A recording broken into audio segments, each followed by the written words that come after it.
In the last video, we went over the importance of using the advanced search function when you are doing your data management. But the advanced search function is only part of the equation. So the other major piece to this is being able to change your display options so that you can edit the way that your search results look. So then it's easier to take different actions or to see different things like gaps or trends or whatever it is you're looking for. So the first thing we'll do, we could just get to a list of records any old way. So we could click a button, use one of these search options. But just to go off of the lesson we learned in the last video, I'm going to go to my advanced search. I'm just going to search for the search term trail, not select a specific trail, and then just go to Colchester here, for example, and click search so that I can get a list of results. So the way it's displaying right now is it has the organization name, where it's located, and then the My List function, which is just one of the options that you can have. But we can change the display options to show any of the fields that we want, more or less. So the way we do that, so once you've done your advanced search and you've got the exact list of records you want here, then you can manipulate the way they're displayed to start to lead towards more efficient data management.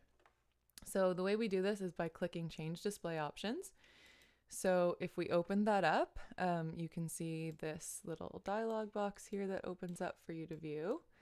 I'll pull that down so you can see it. So you can change the fields that are shown. So starting up here, you can show either record number, organization name, you can display the update schedule, you can add the record owner, and here's a really important one that I flagged in the last video, but I'll talk about it again here now, is the alert box. So this shows you the status of the records that you're looking at. So in case you have deleted or non-public records in your list, and there's some other alerts as well, you can see that in a column for the alert box. So that's something that I always like to keep on. Then you can also add custom fields, so you can scroll through this selection of fields and add different things. You could click in to add the phone number and maybe the publication codes or the tags and the social media.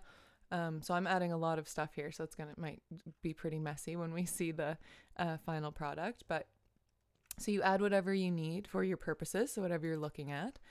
And then down here you have a few more options. Add the option to update record.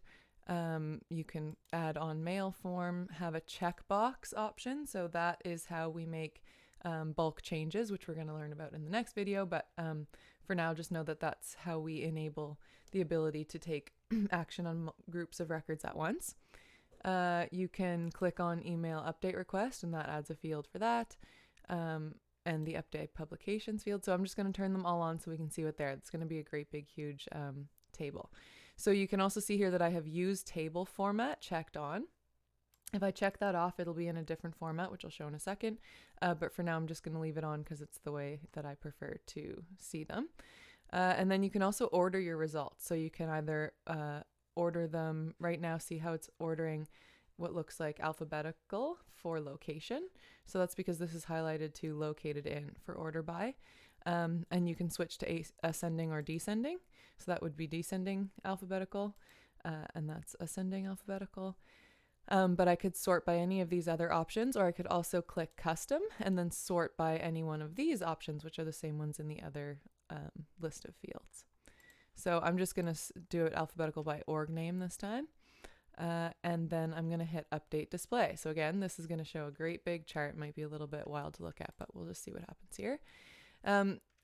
If you get to a point where you're saving settings that you like to see sort of every time you log in, you can save them as your default. But if you're just doing it for some specific purpose, you can just close the window and it won't save as default. And then you can just refresh your page and then you'll see. So I'm going to zoom out here. So it is a little bit big and you can see that it kind of runs off the page here, but it's easier just to show.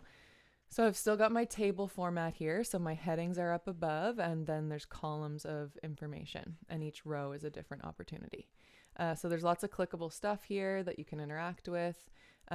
So by putting on different headings here, different fields, this is how we start to manage the record. So you can, if you're looking at a specific thing like checking if your publication codes are all up to date, or looking at your update schedule, or looking to send email update requests, or if you want to add certain records to your list for some reason, which if you click add record, that goes to a list up here that you can access.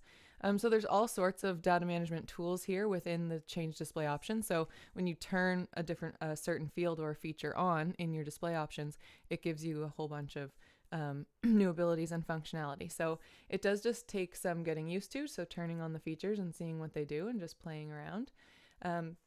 But this is when we start to really get better and more efficient at data management, when we can change our display options. So remember that you can order these too. So if you wanted to order the update schedule by most overdue or least overdue, so that you can work on your records in order, some order. So that's sort of the way this works. And then if you want to change them again, of course, you just click change display options and it opens that dialog box again. You can maximize it, or you can just pull it open so you can see everything. You can change the way they're ordered. I'll show you here taking table format off just so you can see the difference. So I'm going to update my display, close my window, and refresh my page. So now you can see, instead of it being in a table like a chart, it's sort of each opportunity is in its whole own section here, where the headings are going vertical down the page and the information is over here. So it's just a different setup. Personally, I prefer the other way. I find it easier to read. So if I got myself into the situation where I'm in a display that I don't like, I can always click change display options and fix whatever it was I did. So I'm going to turn table format back on.